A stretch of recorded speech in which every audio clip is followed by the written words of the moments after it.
your mind won't stop racing. Even when you close your eyes at night, it's still there, that endless loop of tomorrow's meetings, yesterday's mistakes, and the growing list of things you should be doing right now. If this sounds familiar, drop where you're listening from in the comments. Because what I'm about to share works, whether you're in Chicago, feeling trapped in your cubicle, or in Sydney lying awake at 3 a.m., worrying about deadlines. Grab something soft, a pillow, a blanket, anything that feels comforting. Find a spot where you can just be. Because you've been running on empty for so long, you've forgotten what it feels like to actually breathe. Here's what no one tells you about stress and anxiety. The solution isn't another productivity hack or meditation app that makes you feel guilty for missing day 3. 2,500 years ago, a teacher discovered something that changes everything in just 2 seconds. 2 seconds. That's how long it takes to bring your scattered mind home to your body. And when that happens, something extraordinary occurs. You remember what it feels like to be free. Not free from your responsibilities, free within them. Free to breathe without that weight on your chest. Free to walk without carrying the world on your shoulders. You don't need to fix yourself. You just need to remember how to come home.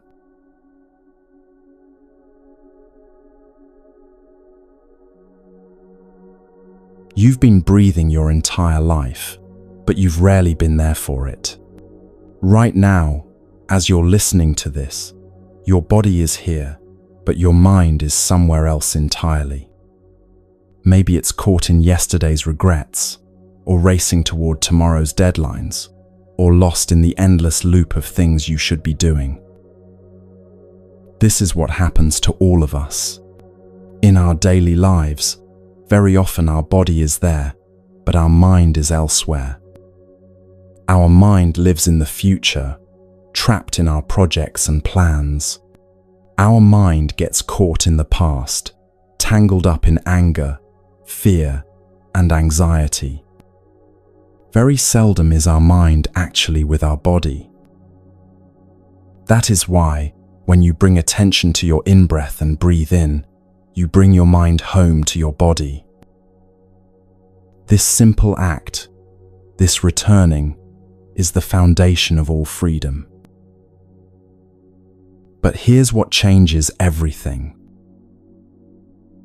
When you breathe in mindfully, you bring your mind home to your body. It takes only 2 or 3 seconds for your mind to come home to your body. 2 or 3 seconds. That's all. Your in-breath becomes like a vehicle, a gentle car, bringing your scattered mind back home to where your life is actually happening. And when mind and body are together, you are there. You are truly there, in the here and the now. And from this place of presence, you can get in touch with the wonders of life that are available right here, right now, for your transformation and healing. It's very easy to do, and it's also very pleasant. How wonderful to breathe in. Let's begin with the foundation. To breathe in and focus your attention only on your in-breath. Breathing in, I am aware of my in-breath. Breathing out, I am aware of my out-breath. This is the first exercise that every beginner practices. It's very easy, but it's also very deep. Because when you really focus your attention on your in-breath and out-breath, something beautiful happens. You release everything else. If you really pay attention to your in-breath becomes the only object of your mind. You are concentrated on your in-breath. You are mindful of your in-breath, and you release everything else. You release the past. You release the future. You release your projects, your worries, your endless mental commentary, and you become a free person. Therefore, freedom is possible with one in-breath. Mindfulness and concentration directed to your in-breath help you to release everything else, and you become a free person. Think about this for a moment. Right now, in your daily life, how often do you feel truly free? Free from the weight of your responsibilities, free from the chatter in your mind, free from the constant pressure to be somewhere else, doing something else. This freedom isn't something you have to earn or achieve. It's available right here, right now, with your very next breath. And if you want to keep that freedom, then you can breathe out also mindfully. Breathing out mindfully, you focus your attention on your out-breath. You are concentrated on your out-breath. Your mind is only with your out-breath. Everything else cannot cling to you. The past, the future, your worries, your fears. You are free from all of that. So, with the practice of mindful breathing, you can cultivate freedom, and you can preserve that freedom as long as you wish. 2 minutes, 3 minutes, 4 minutes. If you know how to practice mindful breathing, you keep your freedom. You are not pulled away by the past, by the future, by your worries, by your projects. You breathe as a free person. Now, we deepen the practice. The second exercise is to follow your in-breath and your out-breath from beginning to end. Imagine your in-breath has a certain length, maybe 3 or 4 seconds. It begins here, and it ends here. Your job is to follow that breath all the way through, like following a dear friend on a peaceful walk. Breathing in, I follow my in-breath all the way through. From the first moment it begins to the final moment, when my lungs are full. My mind stays with the breath completely. There is no interruption. Breathing out, I follow my out-breath all the way through. From the gentle beginning of the exhale to the natural pause before the next breath starts. Your mind follows very closely your in-breath and out-breath. There is no gap, no wandering, no distraction. You stick to your breath like a faithful companion. And breathing like that makes your mindfulness and concentration more solid, deeper. Your concentration grows stronger. And when you are more mindful, when you are more concentrated, then the pleasure of breathing becomes greater. Because breathing in and out can be very pleasant. If you suffer when you breathe in, that's not good practice. But when you breathe in and you feel pleasant, wonderful, when you enjoy your in-breath, you know that is good practice.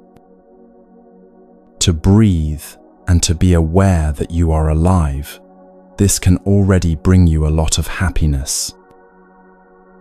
Because a person who is already dead does not breathe in anymore. As you breathe in, you know you are alive. And to be alive is a miracle.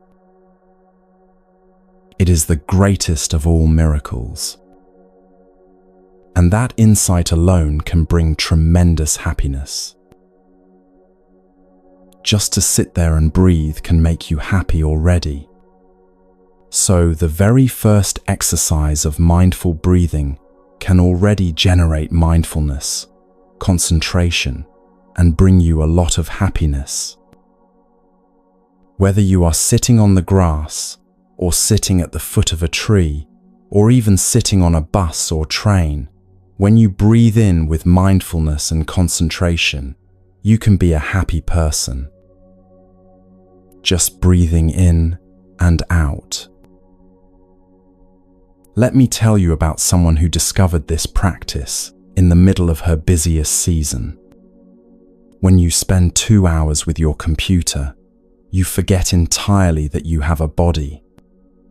During that time, you are completely absorbed in your work, and your mind is not with your body. You are not alive, truly alive, during those moments. You are lost in your thinking, your planning, your endless mental projects.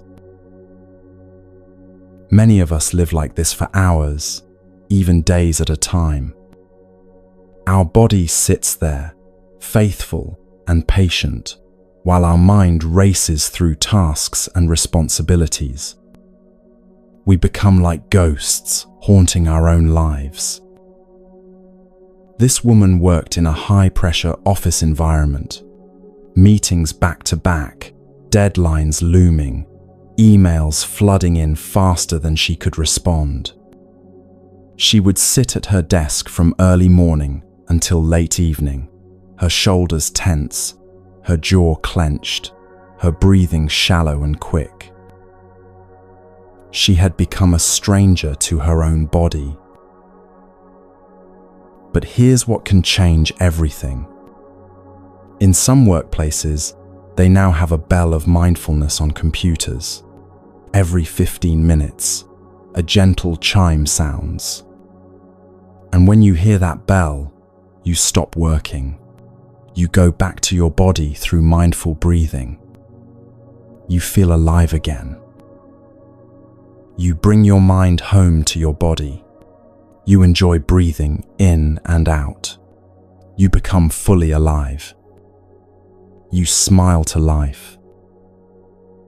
And after that, you continue your work. The first time she heard that bell and actually stopped, she was amazed. For just 30 seconds, she brought her attention to her breathing. She felt her shoulders drop. She noticed the tension in her jaw release. She became aware that her body had been holding stress like a clenched fist for hours. And in those 30 seconds of mindful breathing, that fist began to open. This is a good way not to be pulled away for a long time from the present moment. And that helps you to release the tension in your body and keep your freshness. Keep your joy and happiness throughout the day. The bell of mindfulness is a call, calling you back to the present moment for you to be alive, for you to be free, in order to get in touch with the wonders of life that are available in the here and the now. 2,500 years ago, the Buddha taught exactly what I'm sharing with you now. He described it simply. Breathing in, I know I am breathing in. Breathing out, I know I am breathing out. It sounds almost too simple, doesn't it? But hidden in this simplicity is a revolutionary truth. When you really know you're breathing, when you're fully present for this most basic act of being alive, you step out of the prison of your thoughts and into the freedom of this moment. Recognizing your in-breath and your out-breath, that is the first exercise. Every beginner of meditation practices that. It's very easy, but it's very deep. Because if you really focus your attention on your in-breath and your out-breath, you release everything else, and you become a free person. Just paying attention to your in-breath and out-breath can bring great results. Here's how you can transform your entire day with this practice. You don't need extra time to practice meditation. You don't need to sit on a meditation cushion or find a quiet monastery. You just need to remember. Set a gentle reminder on your phone, not harsh or jarring, but something that sounds like a friend calling your name. Every 15 minutes, when that bell sounds, stop whatever you're doing. Don't worry about finishing that email or solving that problem. Just stop. Go back to your body through mindful breathing. Feel alive again. Bring your mind home to your body. Enjoy breathing in and out. Become fully alive. Smile to life.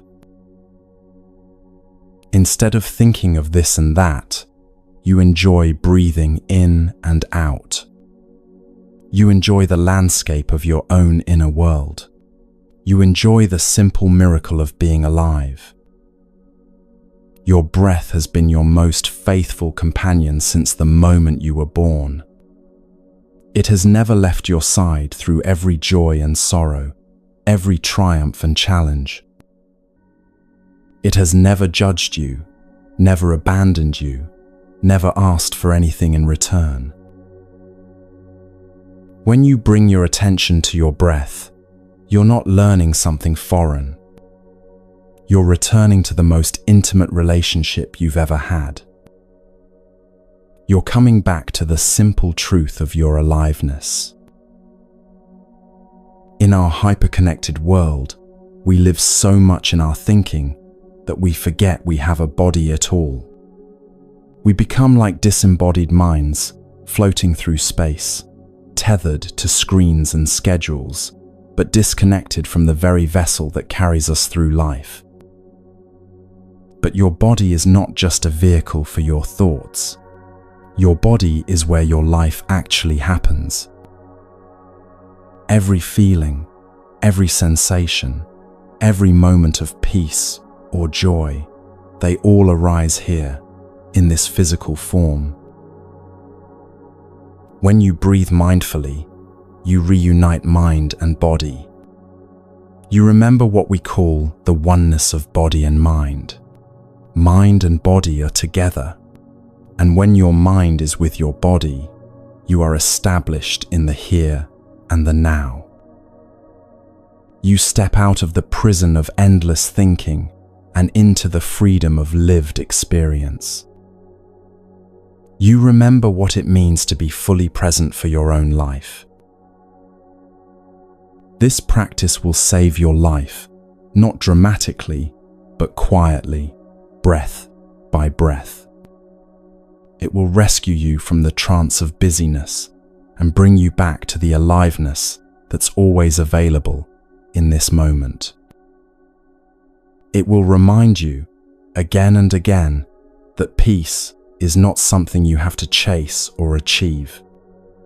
Peace is something you can touch with your very next breath. Take a moment now.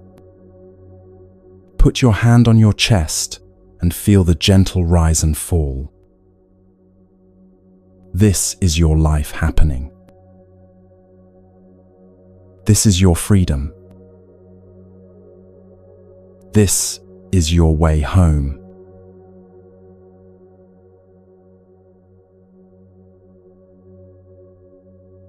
Your body has been waiting for you. Right now, as you listen to these words, it's been patiently holding space for your return, like a loyal friend who never gave up hope that you'd remember to come home. Most of us live as if we're just a head floating through the world, carrying around this mysterious vessel that we barely acknowledge except when it's hungry, tired, or in pain. We've become so identified with our thoughts, our mental chatter, our endless planning and worrying, that we've forgotten we actually live in a body. We've forgotten that this body is not just a machine that carries our brain around, it's our home. But here's what's beautiful about this practice. Once you've learned to bring your mind home through mindful breathing, the next step unfolds naturally. You begin to recognize the presence of your body. You begin to feel what it's like to actually live here, in this physical form, instead of just thinking about living. The third exercise of mindful breathing is to go home to your body and become aware of your body. Breathing in, I am aware of my body. Breathing in, I know I have a body. It sounds simple, almost obvious. Of course, you know you have a body. But when was the last time you really felt grateful for it? When was the last time you brought your full attention to the miracle of your physical existence? Right now, as you're listening, your heart is beating without you having to think about it. Your lungs are expanding and contracting in perfect rhythm. Your blood is flowing through thousands of miles of vessels, carrying oxygen and nutrients to every cell. Your nervous system is processing countless signals, keeping you balanced, alert, alive. This is happening right now, without any effort from you. When you bring your mind home through conscious breathing, you create the foundation for this deeper awareness. You begin to recognize the existence of your body not as an abstract concept, but as a lived reality. You start to feel the weight of your body against the chair or bed where you're resting. You notice the temperature of the air on your skin. You become aware of the subtle sensations that are always present, but usually ignored. It's like you go home and recognize the feeling of being home. But here, you go home to recognize the presence of your body. And when you are home to your body, you might notice something important. You might notice that there is tension, stress, and pain in your body. For many of us, this recognition comes as a shock. We've been so disconnected from our physical selves that we haven't realized how much suffering we've been storing there. Because you may have allowed tension to accumulate in your body over days, weeks, months, even years. Think about yesterday. Think about the meetings you sat through with your shoulders raised toward your ears. Think about the traffic you navigated with your jaw clenched tight. Think about the difficult conversation you had while holding your breath.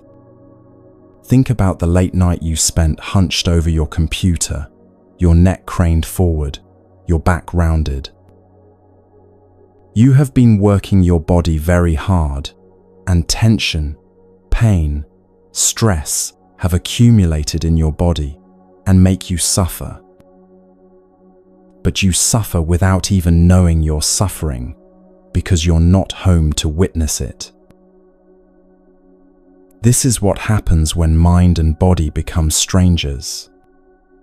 Your body absorbs the stress of your life, the deadlines, the conflicts, the constant pressure to perform, but your mind is too busy, too distracted, too caught up in mental activity to notice. So the tension accumulates like sediment in a river, building up layer by layer until your body becomes a storehouse of unprocessed stress. Your shoulders carry the weight of your responsibilities. Your jaw holds the words you didn't say. Your stomach churns with anxiety you haven't acknowledged. Your back aches from carrying burdens that aren't even yours. And your breath becomes shallow and quick as your nervous system stays locked in a state of perpetual alert. But here's the beautiful thing about this practice. Once you recognize what's happening in your body, you can begin to help it. Once you're aware of the tension and stress, you can start to release it. That is why you need the fourth exercise, to release the tension in your body, to calm your body. The method is exactly the same as what we learned with feelings. Here, you are aware of your body, and then you practice mindful breathing to calm your body, to release the tension in your body. This is the practice of relaxation, releasing the tension in the body. Breathing in, I calm my body. Breathing out, I release the tension in my body. But this isn't the kind of relaxation you might think of. It's not about collapsing or going limp. This is conscious relaxation, mindful relaxation. You're actively participating in the process of letting go. Let me guide you through this practice right now. If you're able to, adjust your position so you're as comfortable as possible. If you're lying down, let your arms rest naturally by your sides. If you're sitting, place your feet flat on the floor and rest your hands in your lap. Now, breathing in, bring your awareness to the top of your head. Notice if there's any tension there, any tightness in your scalp or forehead. Don't try to change anything yet, just notice. Breathing out, let that area soften. Imagine your breath flowing to the top of your head, bringing ease and spaciousness. Breathing in, bring your awareness to your face, your forehead, your eyes, your cheeks, your jaw. How is your jaw right now? Are you clenching it? Are you holding tension there without even realizing it? Breathing out, let your jaw drop slightly. Let your tongue rest softly in your mouth. Let the muscles around your eyes release. Feel your entire face melting into softness. This is what the Buddha meant when he spoke about the body being precious. The body is precious. It is our vehicle for awakening. It's not an obstacle to our spiritual life. It is our spiritual life. Every sensation in your body is a doorway to presence. Every breath is an opportunity to come home. Every moment of physical awareness is a chance to touch the miracle of being alive. Continue this gentle scanning through your body. Breathing in, bring awareness to your neck and shoulders. This is where so many of us hold the stress of our daily lives. Your shoulders might be raised toward your ears without you even knowing it. Your neck might be tight from looking down at screens all day. Breathing out, let your shoulders drop. Imagine them melting away from your ears, settling into a natural, easy position. Let your neck lengthen gently, creating space between your head and shoulders. Move your awareness down to your arms and hands. Are you gripping something? Are your hands clenched into fists? Are you holding tension in your forearms without realizing it? Breathing in, notice any tension in your arms. Breathing out, let your arms become heavy and relaxed. Let your hands uncurl if they're closed. Feel your arms sinking into whatever surface they're resting on. Now bring your attention to your chest and heart area. This is often where we hold our unexpressed emotions, our grief, our joy, our love, our fear. Your chest might feel tight, constricted, as if you've been holding your breath for hours or even days.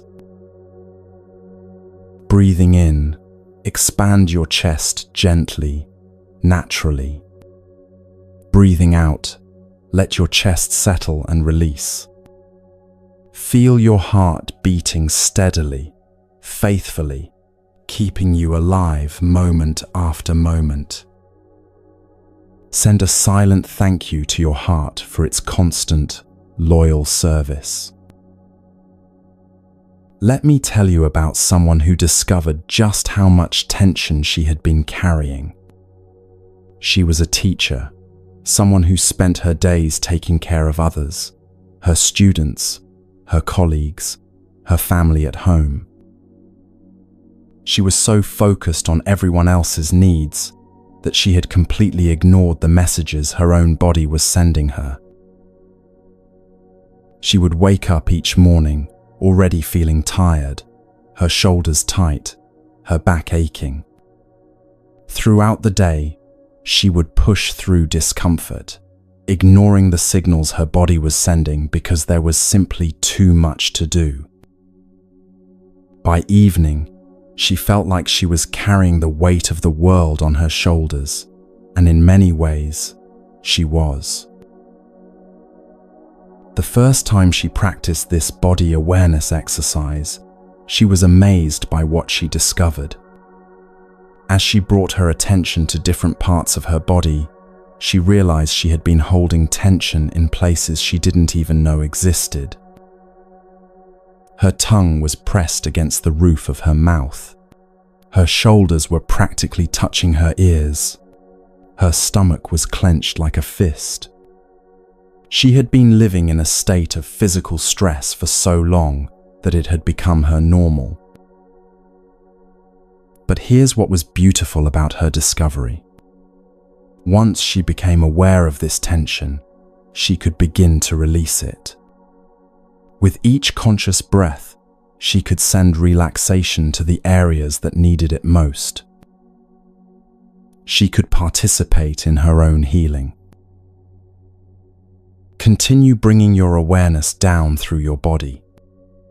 Notice your abdomen, your stomach area. This is often called our second brain because of all the nerve endings here. How does your belly feel right now? Are you holding it in? Are you bracing against some imaginary threat?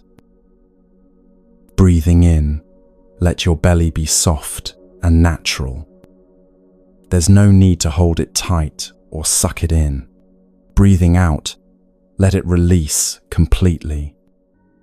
Feel your breath moving all the way down into your belly, expanding it gently on the inhale, letting it settle on the exhale.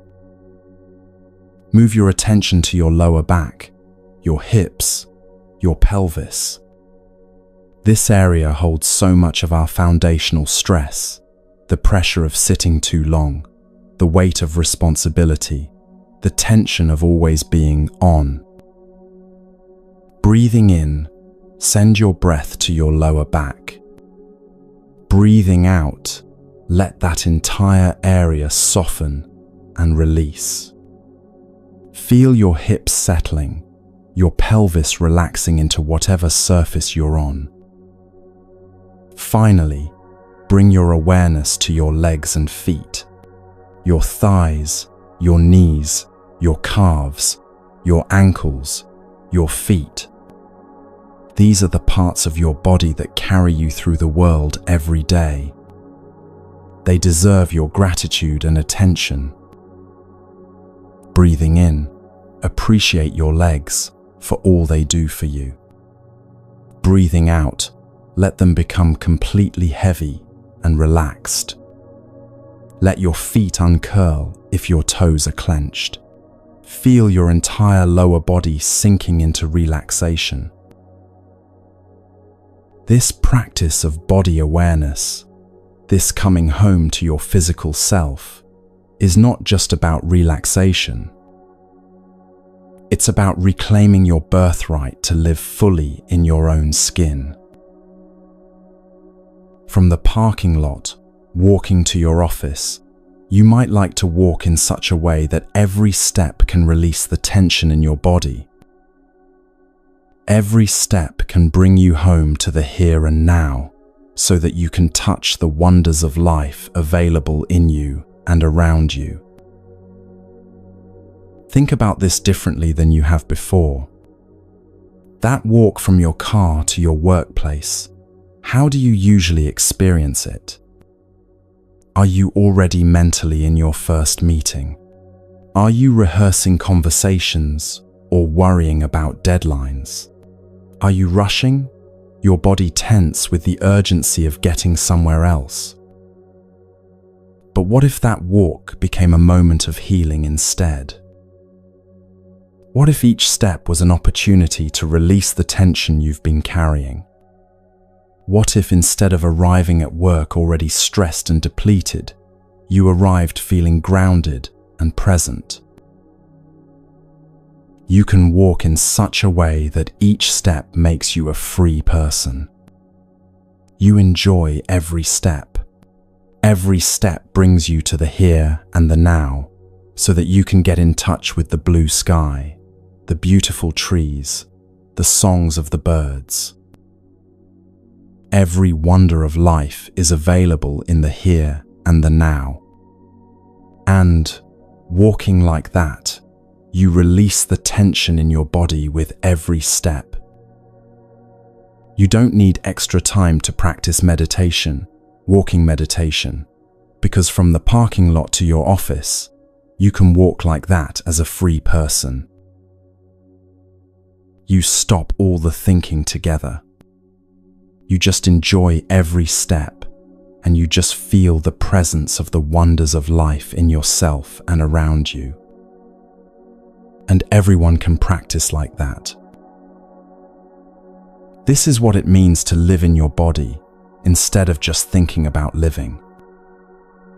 When you're truly present in your physical form, every moment becomes an opportunity for wonder. You feel the coolness of the morning air on your skin. You notice the way the light falls through the trees. You hear the symphony of sounds that surrounds you, birds singing, leaves rustling, the distant hum of life happening all around you. But when you're disconnected from your body, lost in mental activity, you miss all of this. You walk through a world full of miracles without seeing them because you're not really there. Your body is there, but you are not home in your body. The practice of body awareness brings you back to the fullness of your experience. It reminds you that you're not just a thinking machine moving through space. You're a conscious being, having a physical experience. You're alive in a body that can feel pleasure, comfort, ease, and joy. You're alive in a world that offers endless opportunities for sensory delight. When you practice like this regularly, when you make coming home to your body a daily ritual, something beautiful begins to happen. You start to catch tension before it accumulates. You notice when your shoulders are creeping up toward your ears, and you can consciously release them. You feel when your breathing becomes shallow, and you can deepen it. You sense when your jaw is clenched, and you can soften it. You become an active participant in your own well-being, instead of a passive victim of stress. This body that you inhabit, this miraculous collection of cells and systems and consciousness, is not just a vehicle for getting through your to-do list. It's your home base for experiencing the fullness of being alive. It's your gateway to presence, to pleasure, to peace. It's your most intimate teacher, constantly offering you information about what you need, what serves you, what brings you back to balance. But you have to be home to receive these teachings. You have to be present in your body to benefit from its wisdom. Take a moment now to appreciate this incredible form you inhabit. Feel the aliveness flowing through you. Notice how your body has been breathing you, supporting you, carrying you through life without asking for anything in return. Send it your gratitude. Send it your love. Welcome yourself home.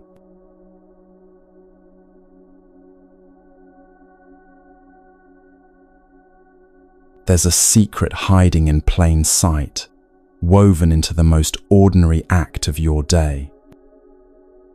Every morning, you walk from your car to your office, from your bed to your kitchen, from one room to another, completely unaware that each step could be a doorway to freedom.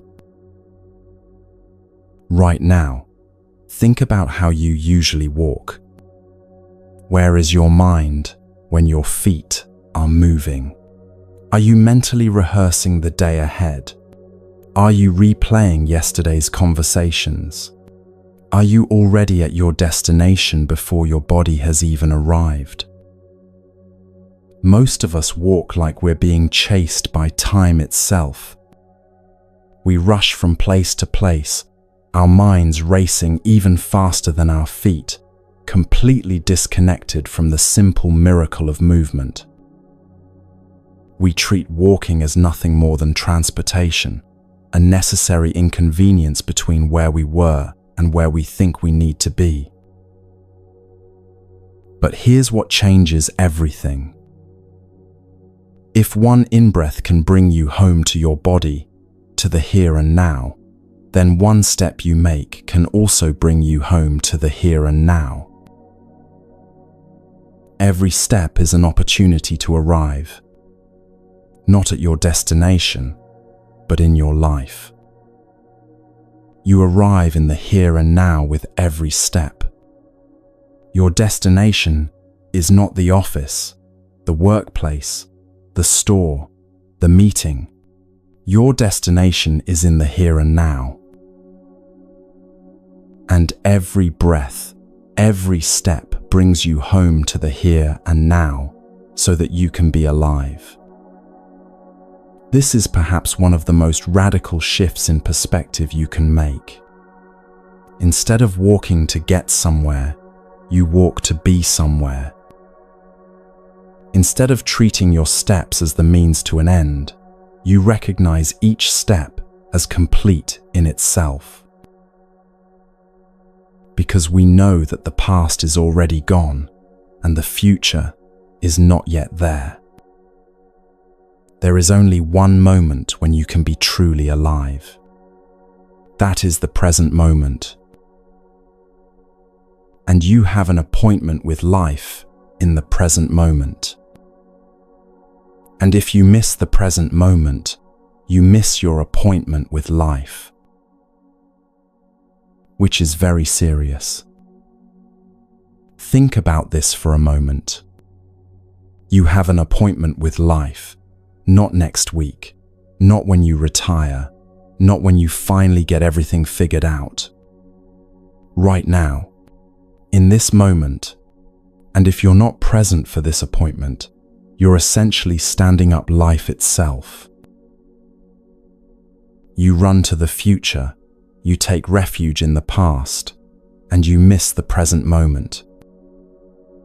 There are those of us who are caught in the past, who have no capacity to get out of the prison of the past in order to enjoy life in the present moment. There are those of us who are caught in the prison of the future, who only think of the future. We don't think that happiness is possible in the present moment. Let me tell you about someone who discovered the profound difference between walking to escape and walking to arrive. She was a commuter, like so many of us. Every morning, she would park her car in the same parking garage and walk the same route to her office building. It was a beautiful walk, actually.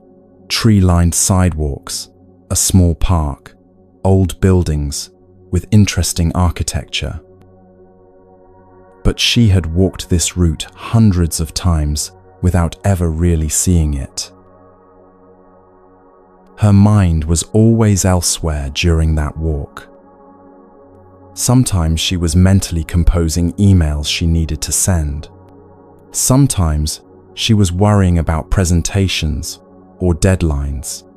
Sometimes she was replaying arguments with her partner or planning what to make for dinner. Her body walked the same path every day, but she was never actually there for the journey. She lived in a constant state of mental time travel.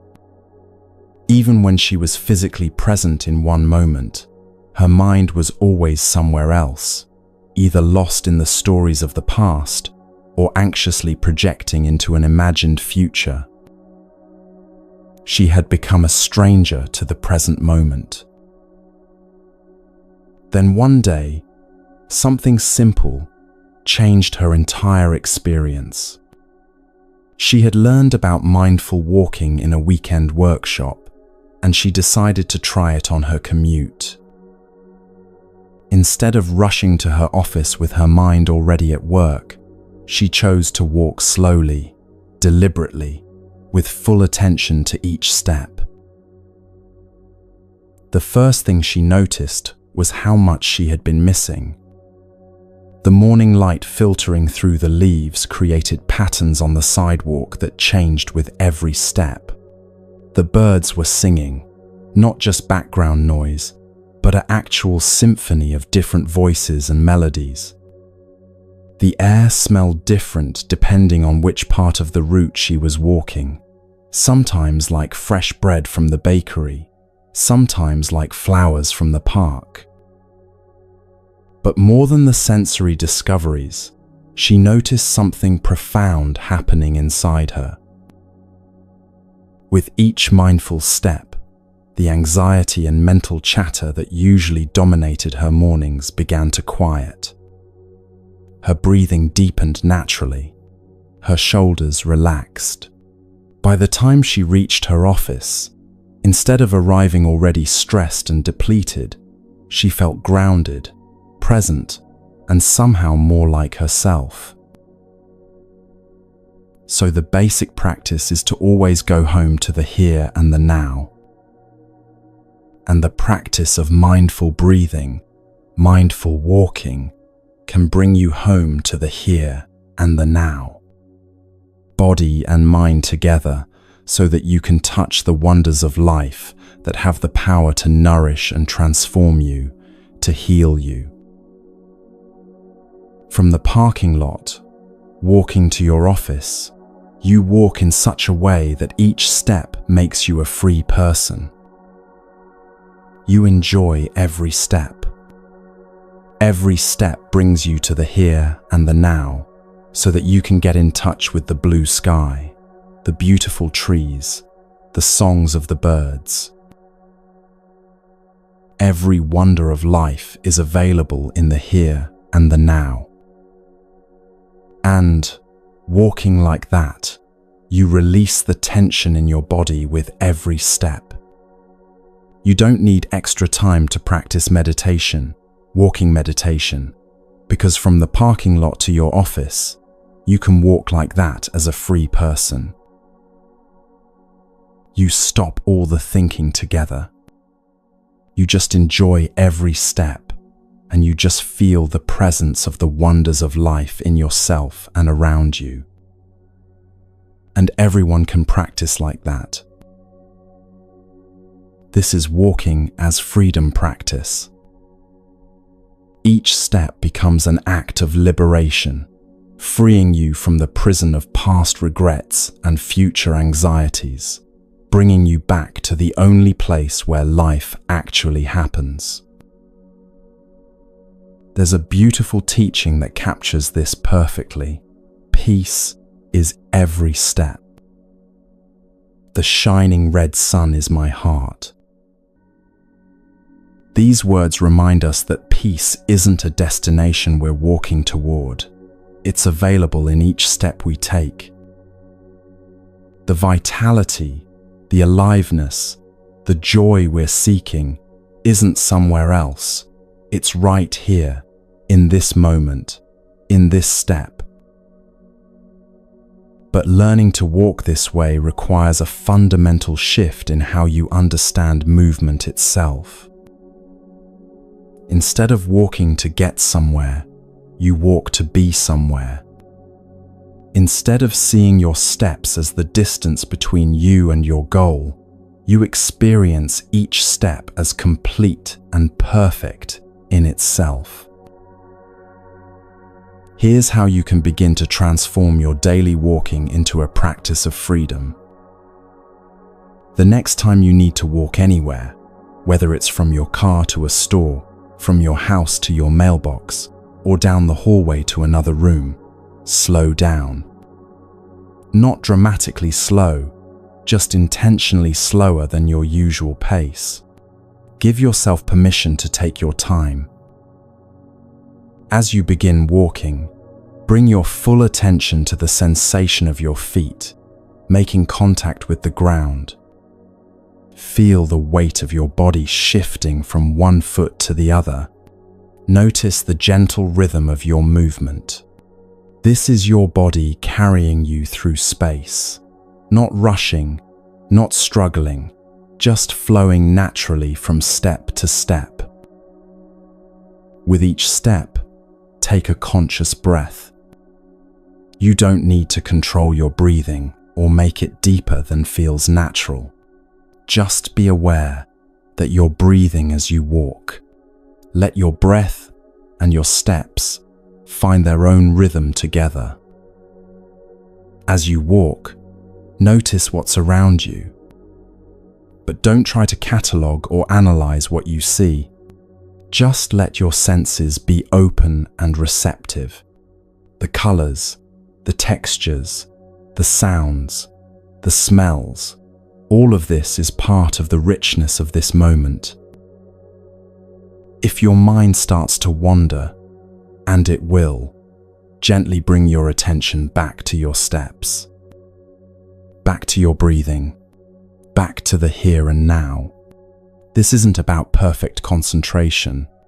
It's about returning again and again to presence.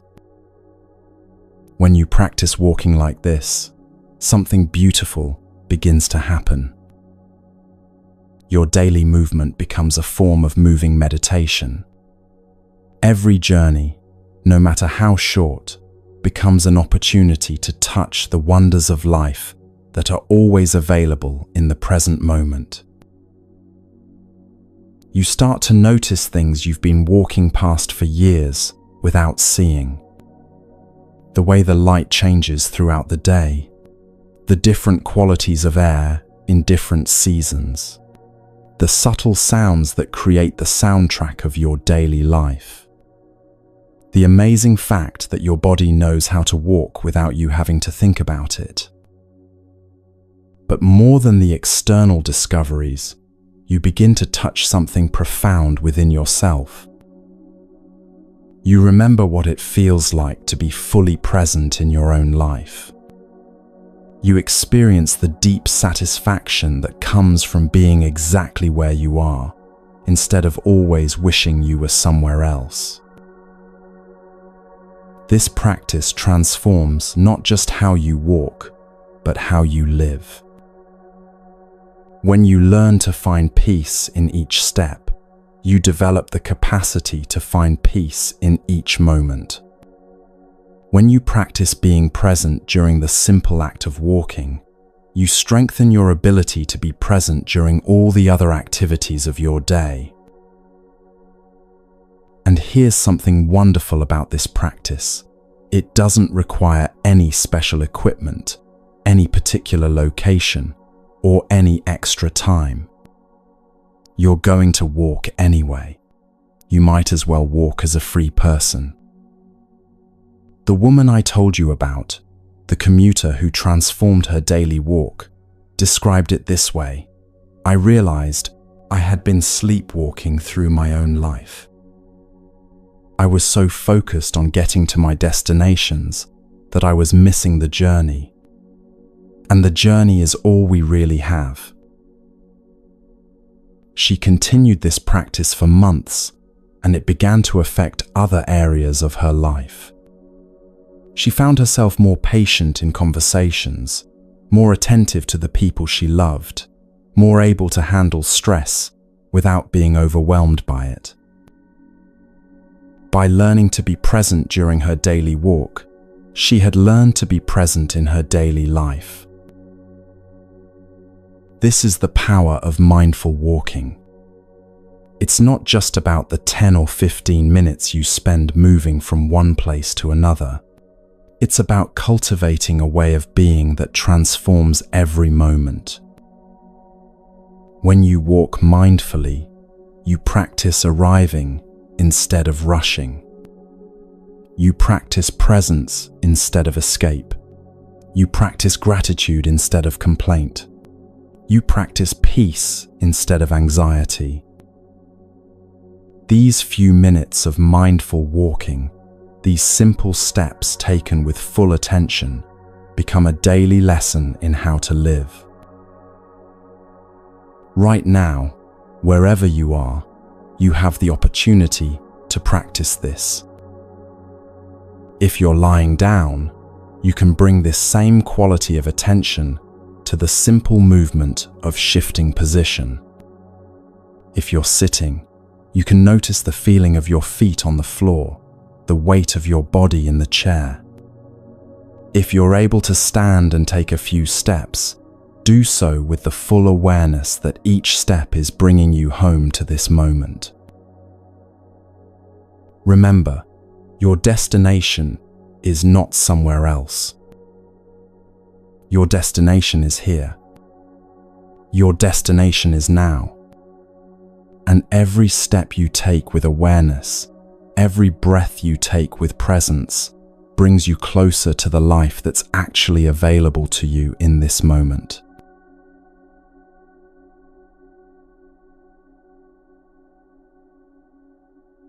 There's something most people don't understand about happiness. They think it's something that happens to them, something they have to wait for, something that depends on their circumstances changing or their problems being solved. But what if I told you that happiness is actually something you can generate, like turning on a light switch whenever you choose? This might sound impossible right now, especially if you're going through a difficult time. You might be thinking, how can I generate happiness when I'm stressed about money, or struggling in my relationship, or worried about my health? But this is exactly when this practice becomes most valuable. The fifth exercise of mindful breathing is to generate a feeling of joy. The sixth exercise is to generate happiness.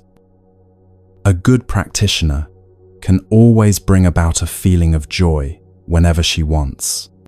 A good practitioner can always generate a feeling of happiness whenever he wants.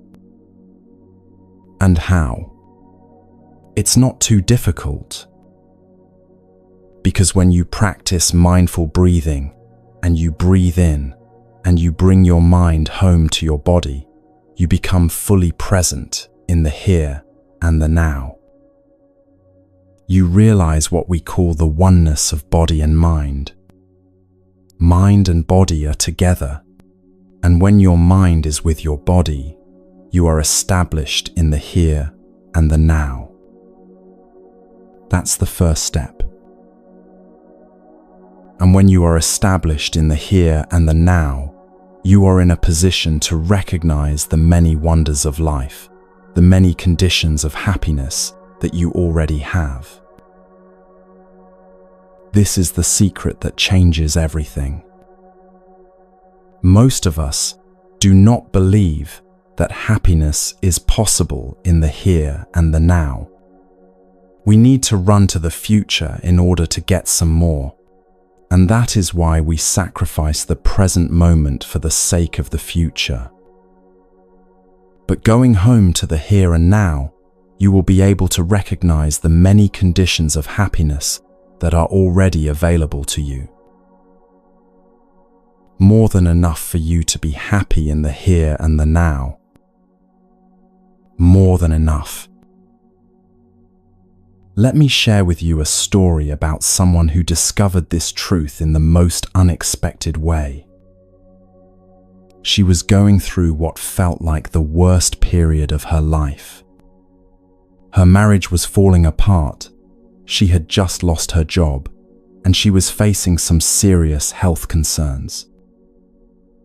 Every morning, she would wake up with a heavy heart, immediately flooded with anxiety about all the problems she needed to solve. One day, feeling completely overwhelmed, she called her sister for support. Instead of offering sympathy or advice, her sister said something unexpected. "I want you to do something that might sound crazy. Take a piece of paper and write down everything in your life that you're grateful for, everything that's actually working, everything that you have, instead of focusing on what you don't have." At first, she resisted. "How can I focus on gratitude when everything is falling apart?" she asked. But her sister insisted, "Just try it. What do you have to lose?" So, she sat down with a piece of paper, expecting to write maybe 5 or 10 things. She started with the obvious ones: her health, her children, her home. But as she continued writing, something remarkable began to happen. She wrote about her morning coffee and how much pleasure that simple ritual brought her. She wrote about her neighbor who always smiled and waved when she saw her. She wrote about her ability to read, to walk, to hear music. She wrote about the tree outside her window and how beautiful it looked in different seasons. She wrote about her childhood memories, her favorite books, the feeling of warm water in the shower. 1 page wasn't enough. 2 pages weren't enough. 3 pages weren't enough. As she wrote, something shifted inside her. The heavy feeling in her chest began to lighten. Her breathing deepened. For the first time in weeks, she felt a genuine smile cross her face. She realized that even in the midst of her difficulties, she was surrounded by gifts, by wonders, by conditions of happiness. This is what happens when you become present enough to recognize what's already here. You are luckier than many people in the world. And if you are not happy in the here and now, that's because you are not there in order to recognize them. The French have a song about this. Qu'est-ce qu'on attend pour être heureux? Why do we have to wait in order to be happy? Because in the here and the now, there are so many conditions of happiness that are already available. So to generate a feeling of joy is always possible when you touch the conditions of happiness that are already available to you. Your eyes, still in good condition, is already a condition of happiness. You just open your eyes and you see the face of your beloved one. You see the blue sky, you see the trees, you see the hills, you see the river and the stars. So your eyes is one condition of happiness. And there are plenty of them in your body, conditions of happiness. There are plenty around you. And if you are in the here and now, you can touch many of them, and to generate a feeling of joy or happiness is something very easy to do at any time. Think about this right now. Your eyes, these remarkable organs that allow you to see color, light, movement, beauty. Without them, you wouldn't be able to see the face of someone you love, or watch a sunset, or read words that inspire you. Yet how often do you appreciate them? How often do you feel genuine gratitude for the gift of sight? Your ears, they allow you to hear music, laughter, the voice of a friend calling your name. They let you hear the rain, the birds singing, the gentle rhythm of your own breathing. Your hands, they can touch, hold, create, comfort. Your heart, it beats faithfully, moment after moment, without you having to think about it. Each of these is a condition of happiness that's available to you right now. But here's the practice. You need to have some mindfulness and concentration in you to recognize these gifts. And you know very well that to have that energy of mindfulness and concentration, you can practice mindful breathing, mindful walking. So that is the fifth exercise of mindful breathing, to generate a feeling of joy whenever you want. The sixth exercise is to generate a feeling of happiness whenever you want. And this is the art of happiness. Creating moments of joy. Creating moments of happiness for you and for the other person. If you are not joyful, if you are not happy, you do not have much to offer to him or to her. So to practice generating joy and happiness for you, you have something to offer to him or to her. This understanding changes everything about how you approach relationships and how you move through the world. When you're depleted, stressed, constantly focused on what's wrong or missing, you become an energy drain on everyone around you. But when you learn to generate joy and happiness from within, you become a source of light for others.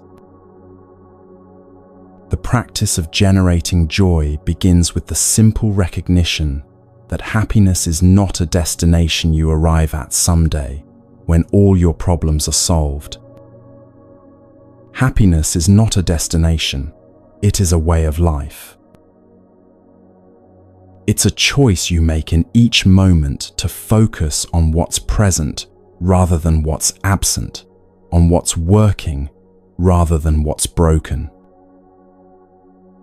But this doesn't mean pretending that difficulties don't exist or putting on a fake smile when you're struggling. True joy arises from a deep appreciation for the fullness of life, including its challenges. It comes from the recognition that even in difficult times, there are still wonders available, still gifts to be grateful for, still moments of beauty to be touched. Here's a simple practice you can do right now to generate joy. Close your eyes for a moment, or soften your gaze if you prefer to keep them open.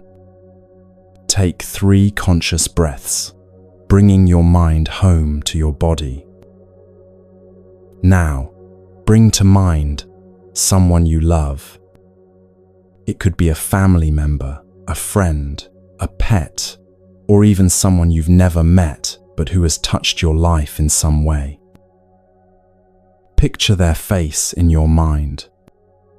Feel the warmth that arises in your heart when you think of them. Let yourself appreciate the gift of having this being in your life, even if they're not physically present right now. Notice how this simple act, just bringing someone you love to mind, can immediately shift your internal state. The love you feel for them is a condition of happiness that's always available to you.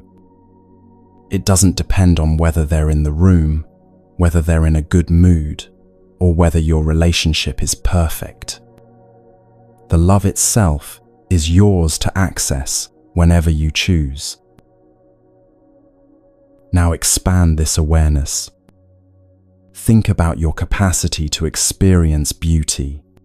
Remember the last time you saw something that took your breath away, a sunset, a child's laughter, a piece of music that moved you. That capacity for awe, for appreciation, for being touched by beauty, that's another condition of happiness that lives within you. Think about your ability to learn, to grow, to change.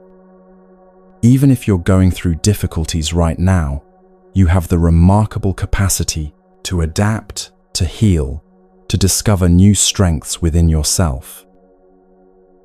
This resilience, this potential for transformation, this too is a gift.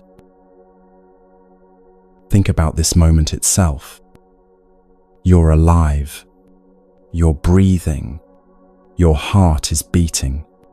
You have the ability to listen, to reflect, to choose how you want to respond to your circumstances. This consciousness, this aliveness, this very capacity to experience, it's extraordinary. When you practice like this regularly, when you make it a habit to recognize and appreciate the conditions of happiness that are already present, something beautiful begins to happen. You stop waiting for happiness to come from outside circumstances.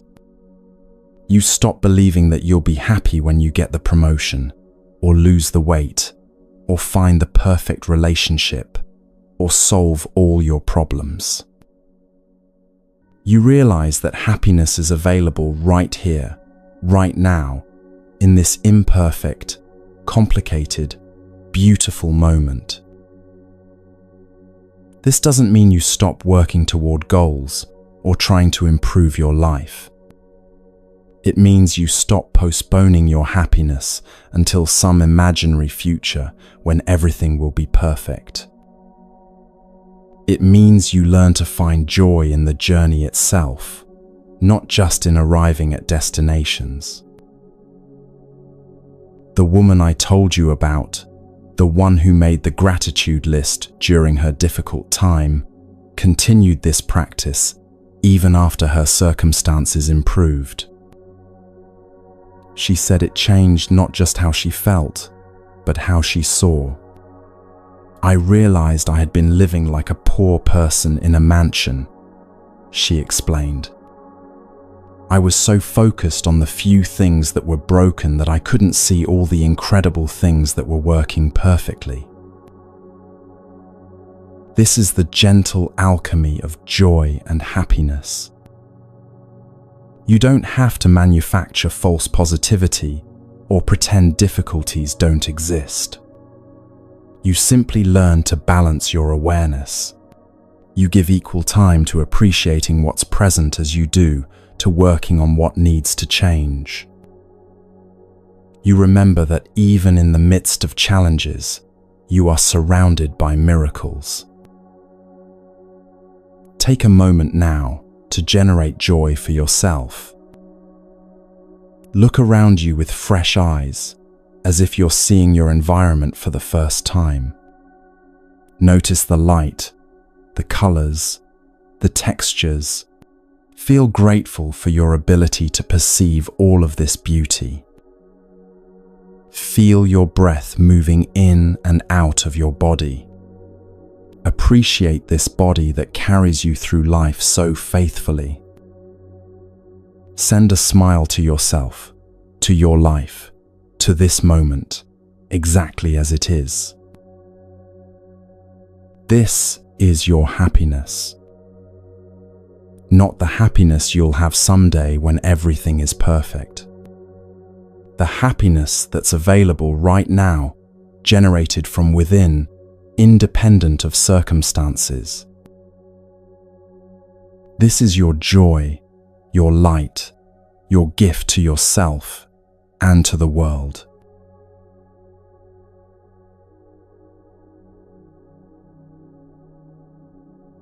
There's something most of us have never been taught about pain.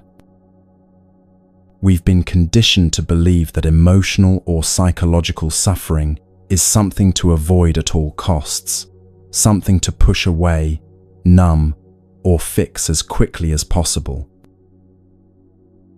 But what if I told you that the way to transform your pain isn't to run from it, but to learn how to hold it with the tenderness of a loving mother? This might be the most challenging teaching you'll hear today, and also the most liberating. Because until you learn how to be present with your own suffering, you'll spend your life running from it, and that running itself becomes another form of suffering. We have learned the 7th and the 8th exercise of mindful breathing. And you remember the 7th exercise of mindful breathing is to recognize a painful feeling that is coming up. Breathing in, I'm aware of the pain within myself. Breathing out, I smile to the pain within myself. That is the 7th exercise. Aware of pain. There is a painful feeling coming up. You know it, and as a practitioner, you know how to handle a painful feeling. The 7th exercise is to recognize the feeling. You do not try to run away from it like many people. You have to be there for your pain.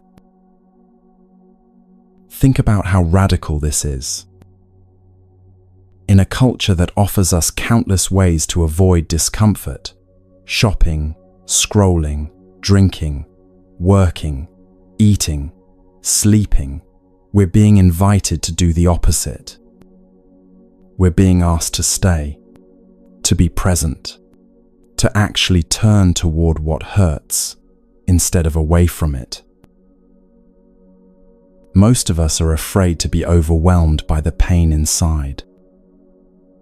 The painful feeling, the painful emotion. Not many of us know how to handle a painful feeling, a painful emotion. And most of us try to run away or to cover them up with consumptions. We use music, newspapers, television, internet in order to cover up the pain in us. We do not have the courage to face, to recognize the pain in us. So the practitioner does not do like that. Let me tell you about someone who discovered this truth in the most unexpected way. He was a successful businessman, someone who had built his entire identity around being strong, competent, and in control. For years, whenever difficult emotions arose, anger, sadness, fear, disappointment, he would immediately distract himself with work. If he felt angry after a difficult meeting, he would dive into his email. If he felt lonely on the weekends, he would organize social events or travel. If he felt anxious about the future, he would make more plans, set more goals, work longer hours. This strategy worked for a while. He was productive, accomplished, busy, but underneath all that activity, the unprocessed emotions were accumulating like water behind a dam. And one day, the dam broke. It started with what should have been a minor frustration at work. A colleague had made a mistake on a project, nothing catastrophic, easily fixable. But instead of his usual controlled response, he found himself overwhelmed with rage. Not just irritation or disappointment, pure, consuming anger that seemed completely disproportionate to the situation. For the first time in his adult life, he couldn't push the feeling away. It was too big, too powerful. All his usual distractions, work, exercise, entertainment, felt hollow and ineffective. The anger stayed with him for days, and beneath it, he began to sense something even more unsettling, a deep well of sadness that he had been avoiding for years. That's when he learned about the practice of embracing painful emotions with mindfulness.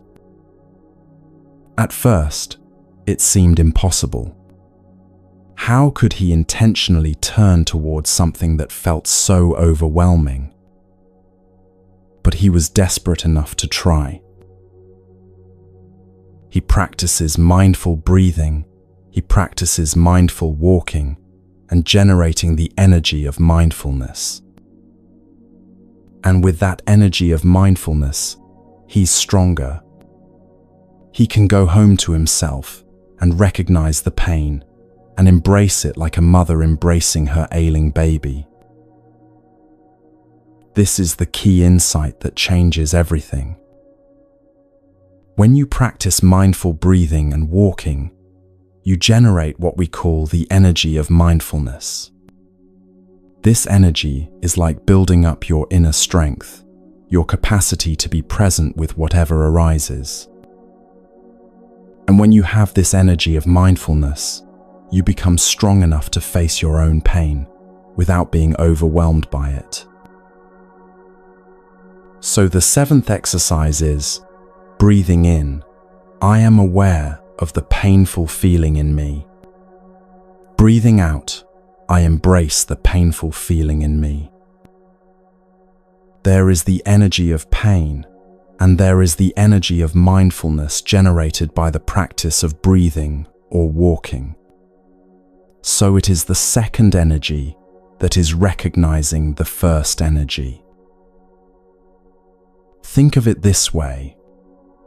You have two energies present, the energy of your pain, your anger, your sadness, your fear, and the energy of your mindfulness, your capacity to be present, aware, and compassionate.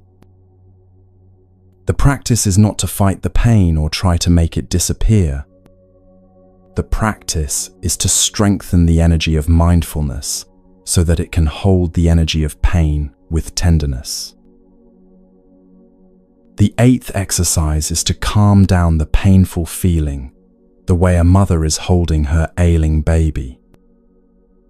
So mindfulness is a kind mother, or big brother, or big sister, holding the child of suffering. This metaphor is profound and healing. When a baby cries, a loving mother doesn't try to make the baby stop crying by force. She doesn't ignore the baby or leave the room. She doesn't get angry at the baby for being in pain. Instead, she picks up the baby tenderly and holds it close to her heart. The first thing you do is to use the energy of mindfulness to recognize the pain. And the second thing you do is to embrace your pain tenderly, like a mother holding her baby. A mother has the energy of tenderness, and that energy of tenderness penetrates into the body of the baby. The baby suffers less. After a few minutes, the baby may stop crying because the energy of tenderness has penetrated into the energy of pain. So, with the practitioner who knows how to generate the energies of mindfulness and concentration, it is possible to recognize, embrace the pain, and calm it down. When the businessman first tried this practice, he was amazed by what happened. Instead of trying to push away his anger, he sat quietly and brought his full attention to it. He breathed mindfully and said to his anger, "I see you. I know you're here. I'm not going to run away from you anymore." At first, the anger seemed to get stronger, as if it were saying, "Finally, someone is paying attention to me." But as he continued to breathe mindfully and hold the anger with gentle awareness, something remarkable began to happen. The anger began to soften. And underneath it, he discovered what the anger had been protecting, a deep sadness about feeling disconnected from the people he loved.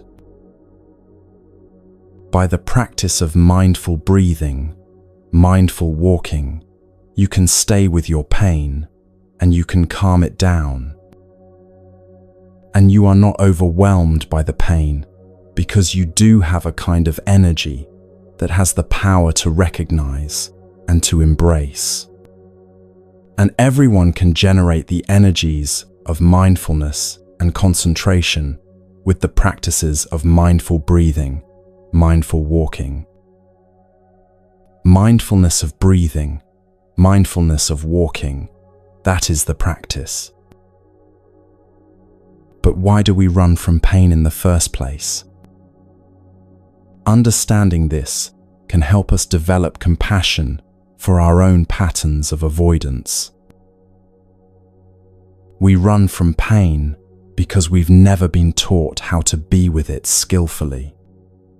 Most of us learned early in life that emotional pain was something to be avoided, minimized, or quickly fixed. When we were children and we felt sad or scared or angry, well-meaning adults often tried to distract us or cheer us up rather than helping us learn how to be present with difficult emotions. We also run from pain because we fear it will overwhelm us or last forever. We don't trust our own capacity to handle difficult emotions, so we develop elaborate strategies to avoid them. But here's what we discover through practice. When we learn to be present with our pain in a mindful, compassionate way, it naturally begins to transform. After having held the baby for a few minutes and helping the baby to suffer less, the mother can find out what is wrong with the baby. The baby may have a fever, or the baby may be hungry. After having discovered that, the mother can change the situation very quickly. And after having used the energies of mindfulness and concentration to embrace your pain and calm it down, you get the insight as to why there is that kind of pain in yourself. And you can find the roots of the pain in yourself. This is where the practice becomes truly transformative. When you stop running from your pain and learn to hold it with mindful compassion, you begin to understand it. You start to see the deeper causes, the underlying needs, the old wounds that are asking for attention. And with this understanding, real healing becomes possible. The businessman discovered that his anger wasn't really about his colleague's mistake at all. As he sat with the anger and breathed mindfully, he began to see that it was connected to a much older pain. He remembered being a child and feeling invisible in his family, where achievement was the only way to get attention and love. His anger was actually grief for the unconditional love he had never received, grief for the child who had learned to perform rather than simply be. This insight didn't happen overnight. It took weeks of patient practice, of breathing with his difficult emotions instead of pushing them away. But gradually, as he learned to hold his pain with the tenderness of mindfulness, it began to transform. There's something even deeper we need to understand about our suffering. Your suffering may carry within itself the suffering of your father, of your mother, of your ancestors.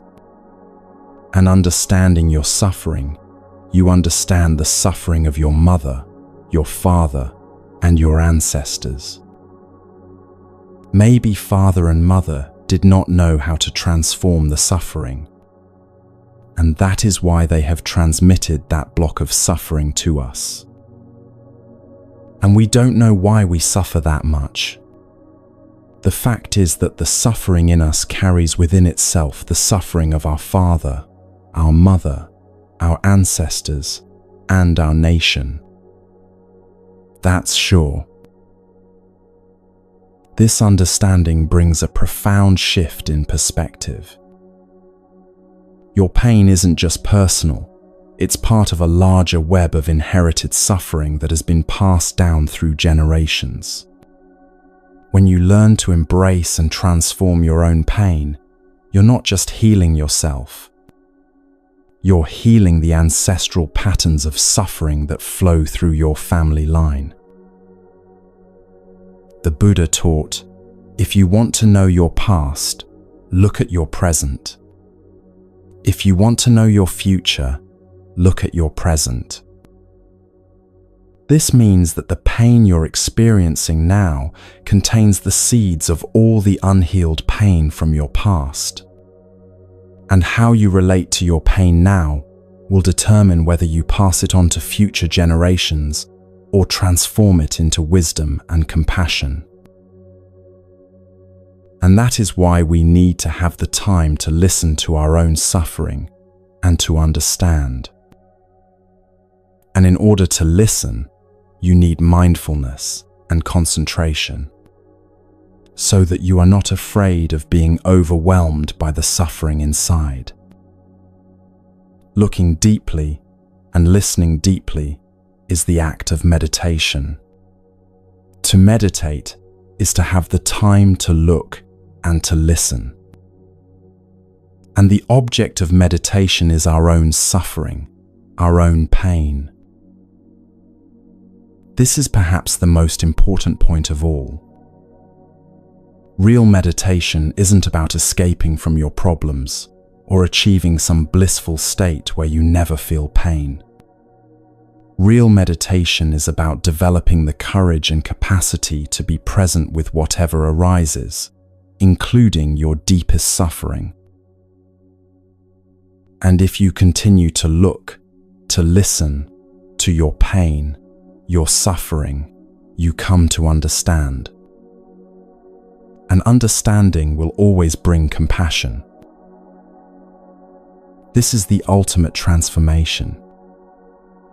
When you learn to hold your own pain with mindful compassion, you naturally develop compassion for others who are suffering. You begin to see that everyone who acts from anger, fear, or cruelty is actually a person in pain who doesn't know how to handle their suffering skillfully. Instead of judging them, you want to help them.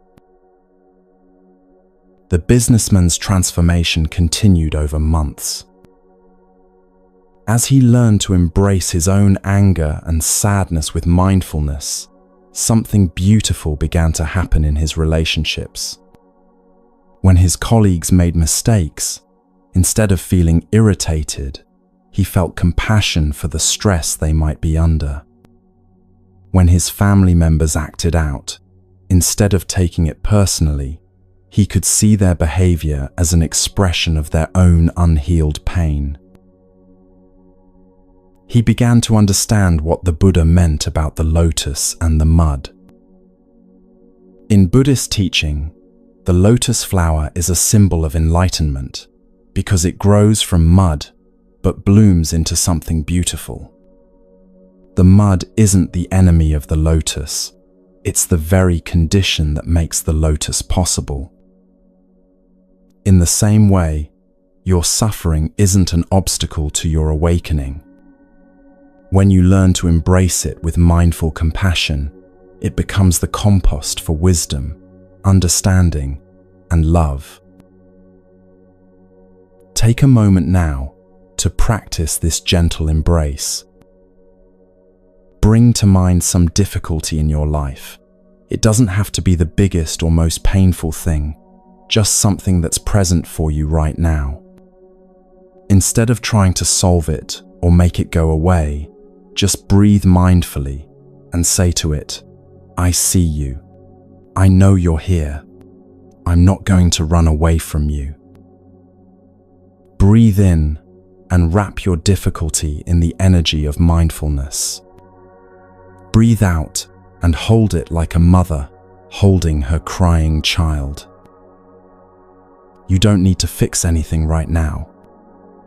You just need to be present to offer the gift of your compassionate attention. This is how suffering transforms into wisdom. This is how pain becomes the doorway to a more compassionate heart. This is how you break the cycle of inherited suffering and become a source of healing for yourself and the world.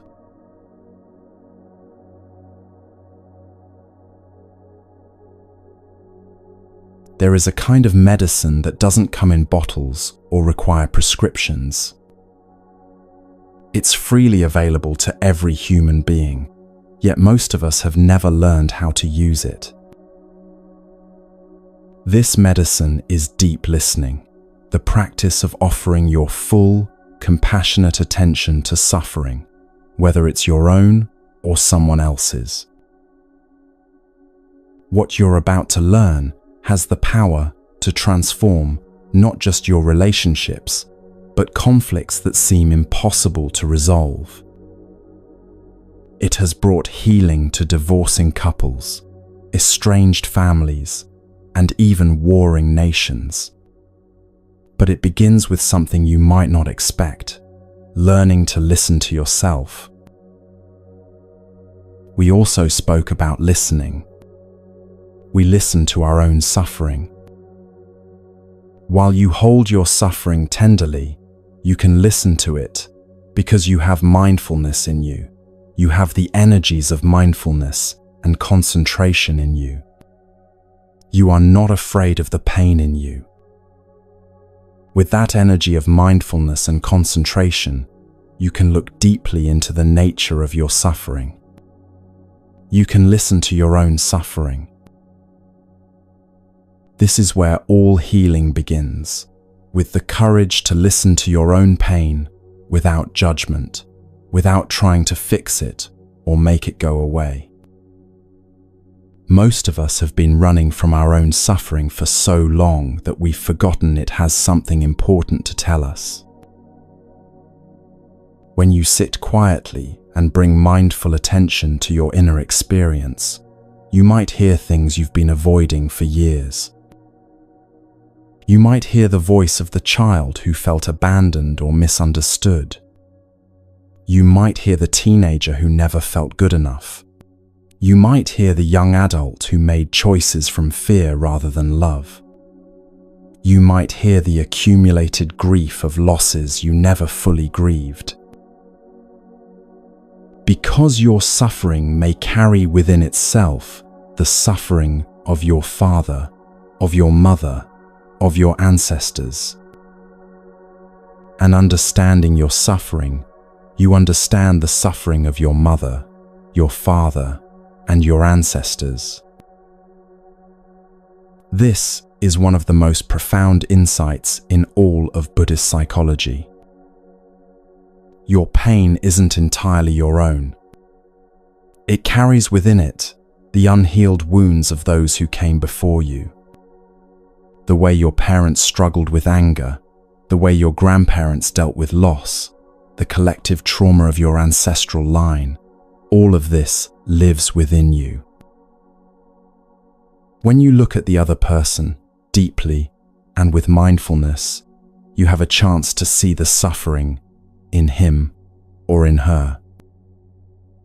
That person does not know how to handle the suffering in him.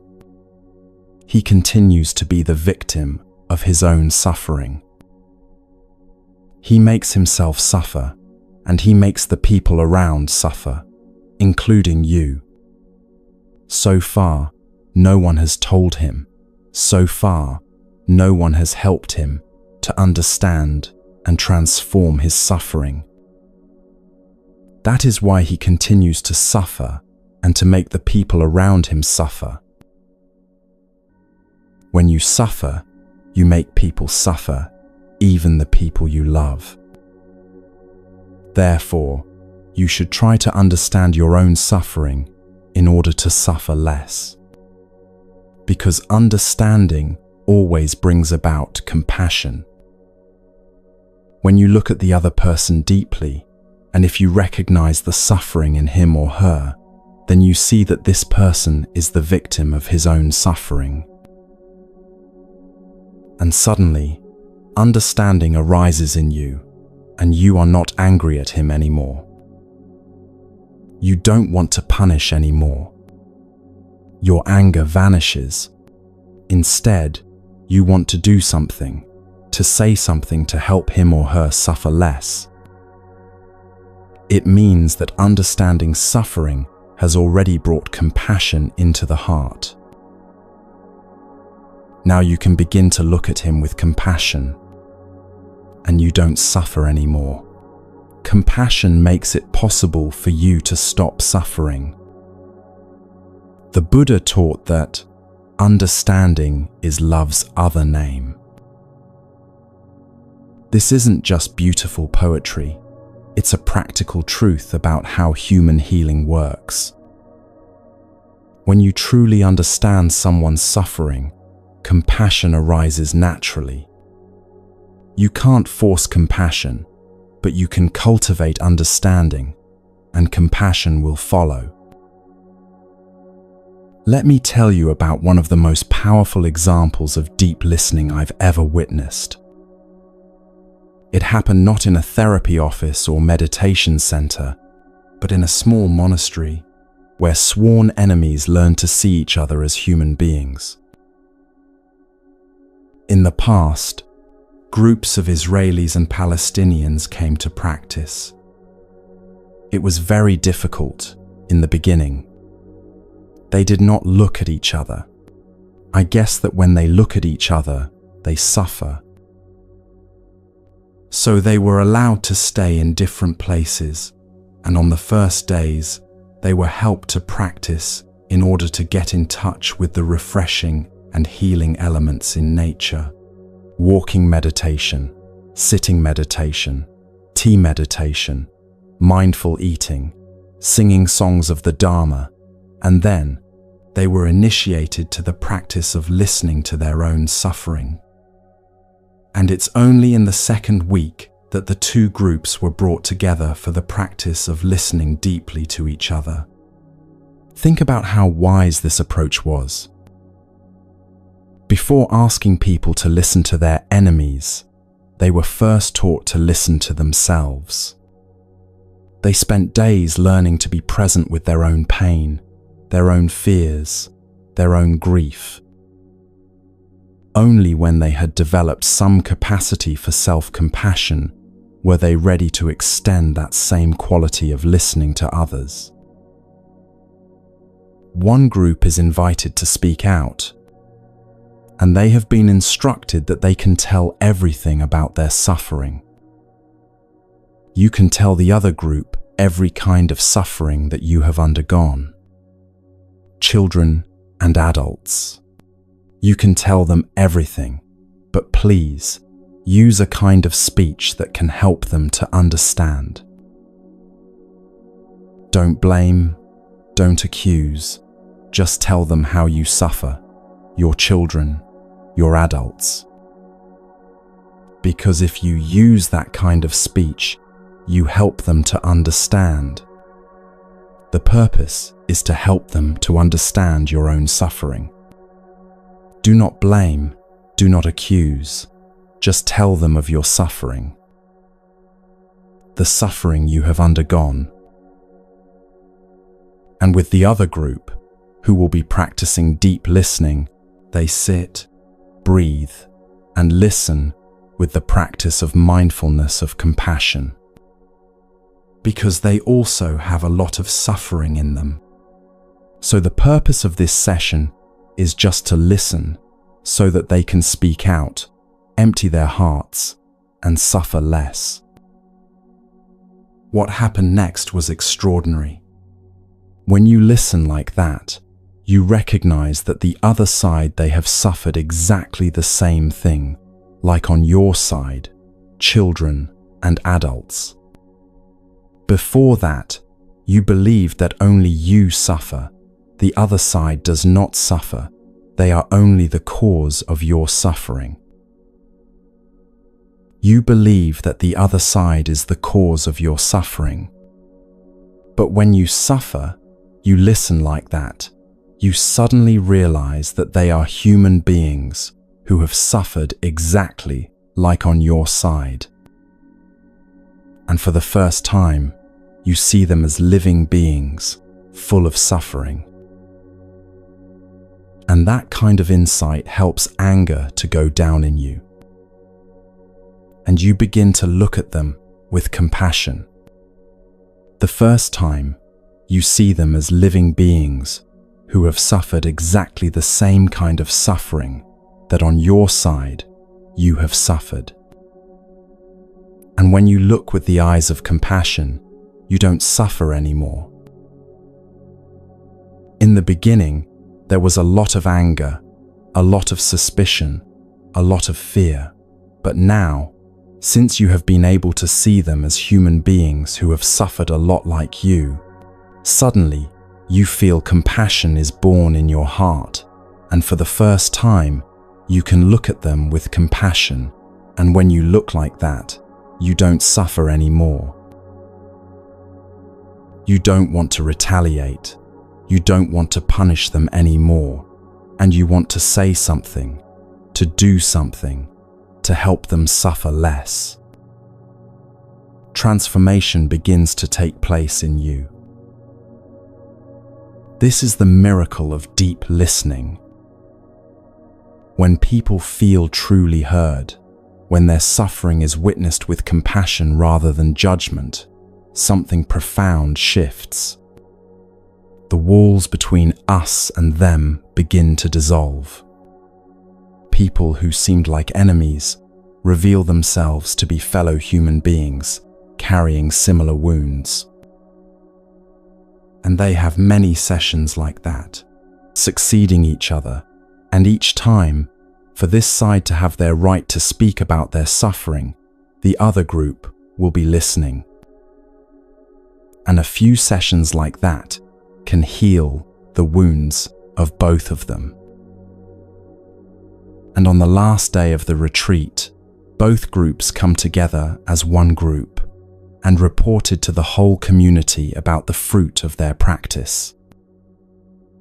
It's very moving to see the transformation and healing taking place. They said that when they go back to the Middle East, they will organize practice like that, so that other Israelis and Palestinians can come to practice to suffer less. But this kind of healing doesn't require a monastery or a formal retreat setting. You can practice deep listening in your own relationships, starting today. The key is understanding what makes listening truly healing versus what makes it harmful. When you listen to him or to her, practice mindfulness of compassion so that compassion stays with you for the whole session, and you are able to listen to him 1 hour, 1 hour and a half or so. But here's the most important part. You have to train yourself first. You train yourself in the art of listening to yourself. You train yourself in order to see the suffering in you. And then you train yourself to see the suffering in him or in her. And you tell yourself, I am listening to him with only one purpose, to make him suffer less. The purpose is not to find the truth, to find out who is right or wrong. The purpose is to help a person to suffer less. I am going to listen in such a way that can make him suffer less. And therefore, even if he says wrong things, if what he says is full of wrong perceptions, even if there is a lot of bitterness, accusation, blame, I continue to listen. I am not going to interrupt and correct him, because I know that if I did that, I will transform the session into a debate. So I make the vow to listen. This requires tremendous inner strength and discipline. Every fiber of your being might want to defend yourself, to correct their misperceptions, to explain your side of the story. But deep listening requires you to set aside your own agenda and create space for another person's pain to be witnessed. Later on, in 3, 4, or 5 days, I may have a chance to give him some information so that he may correct his perception, but not now. Now is only to listen. Even if he said wrong things, if he had a lot of wrong information, I will not stop him, because I know that will spoil the session. So I continue to listen. I will tell myself, poor fellow, he is victim of so many wrong perceptions.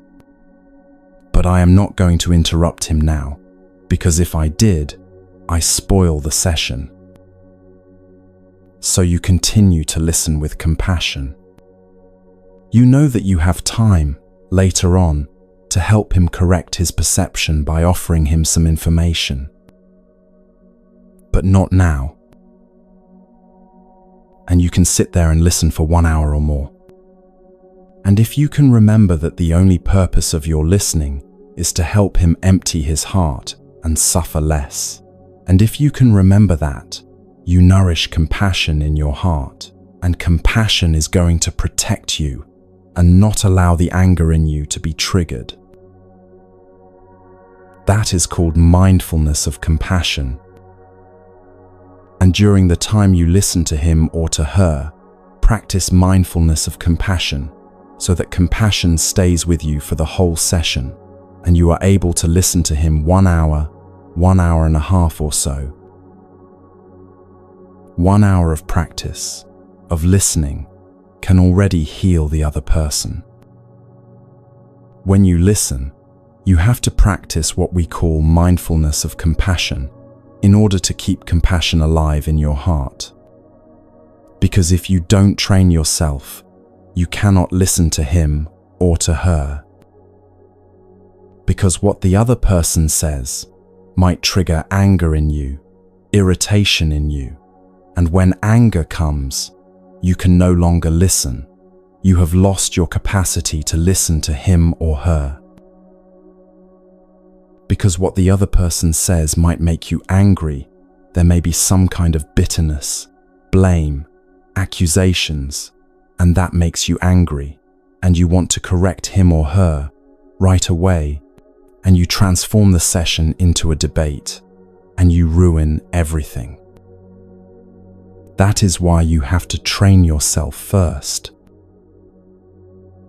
This is perhaps the most challenging spiritual practice there is.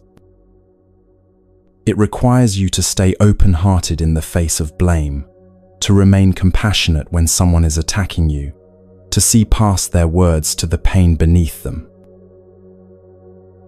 But when you can do this, when you can offer someone the gift of being truly heard, healing happens almost automatically.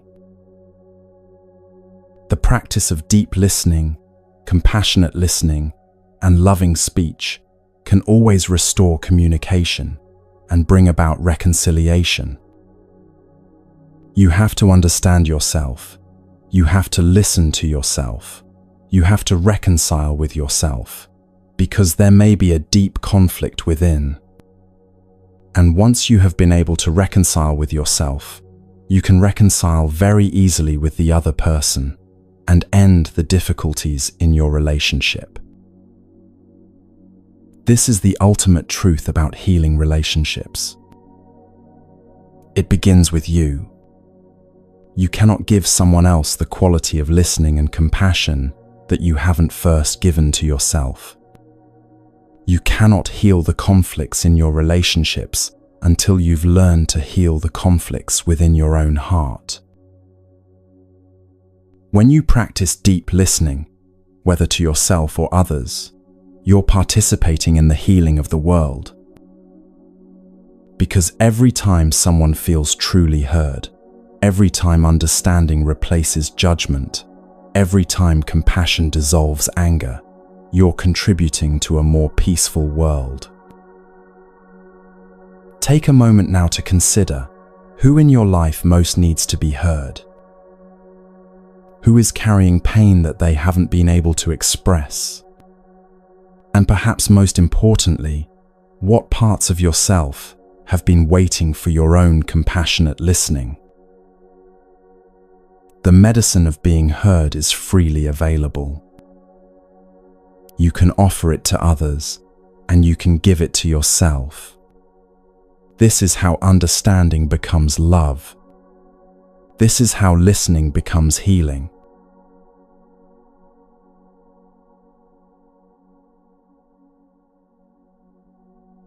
There are words that wound and words that heal. Words that build walls and words that build bridges. Words that create enemies and words that restore love. What you're about to learn is an ancient art that has the power to transform the most difficult relationships and heal wounds that have festered for years. The Buddha taught, better than 1,000 hollow words is one word that brings peace. This isn't about speaking perfectly or having the right technique. This is about speaking from a heart that has learned to see suffering clearly and respond with compassion. But here's what most people don't understand about loving speech. It's not what you say that matters most. It's the quality of heart from which you speak. You can use all the right words and still cause harm if your heart is closed. Or you can speak imperfectly from a place of genuine love and create miracles. The other person may have a lot of suffering in him, and he may have not been able to listen to his own suffering, and maybe no one has listened to him. And you who are a practitioner, you know how to listen to your own suffering, and now you want to listen to the suffering of the other person. You come to him and say, "Darling, I know you have suffered quite a lot in the past many years." And this is the practice of loving speech. Let me tell you about a moment that changed everything for a man who thought his relationship with his father was beyond repair. At a retreat in northern Germany, 4 men approached their teacher with tears in their eyes. The night before, each of them had done something they never thought possible. They had called their fathers and reconciled relationships that had been broken for years. One of them shared his story. "Dear teacher, the moment I was making the phone call, calling my father at home, I did not believe I could succeed. Because I was very angry at him. I had made a vow never to go and see him anymore. So I did not believe that I could talk to him the way you taught us, using loving speech. But when I heard his voice at the end of the line, suddenly I found myself capable of talking to him like that. Daddy, I know you have suffered a lot in the past many years. I was not able to help you to suffer less, and I have reacted in such a way that made you suffer more. Daddy, I'm sorry. It's not my intention to make you suffer like that. Just because I did not see and understand your suffering, I believe that if I understood your suffering, I would not have reacted the way I have and made you suffer like that. I'm sorry. Please tell me, Father, of your suffering, of your difficulties. I want to know, because I'm sure that if I understood your suffering, I would not behave, I would not react the way I have in the past. Please help me. And on the other end of the line, the father began to cry because his son had never talked to him that way. This is the power of loving speech. It doesn't require perfect words or flawless delivery. It requires a heart that has learned to see past the surface behaviors to the suffering underneath. Tender, gentle speech, which is the practice of the fourth mindfulness training. You go to him or to her, and because you have some compassion in your heart, you have seen the suffering in him or in her. That is why you can use easily what we call loving speech. But how do you find this quality of speech when you're hurt, angry, or frustrated? How do you speak with love to someone who has caused you pain? The answer lies in understanding what loving speech actually is and what it isn't. Loving speech isn't about being nice or avoiding conflict. It's not about pretending everything is fine when it isn't. It's not about saying what you think the other person wants to hear. Loving speech is truth spoken from compassion.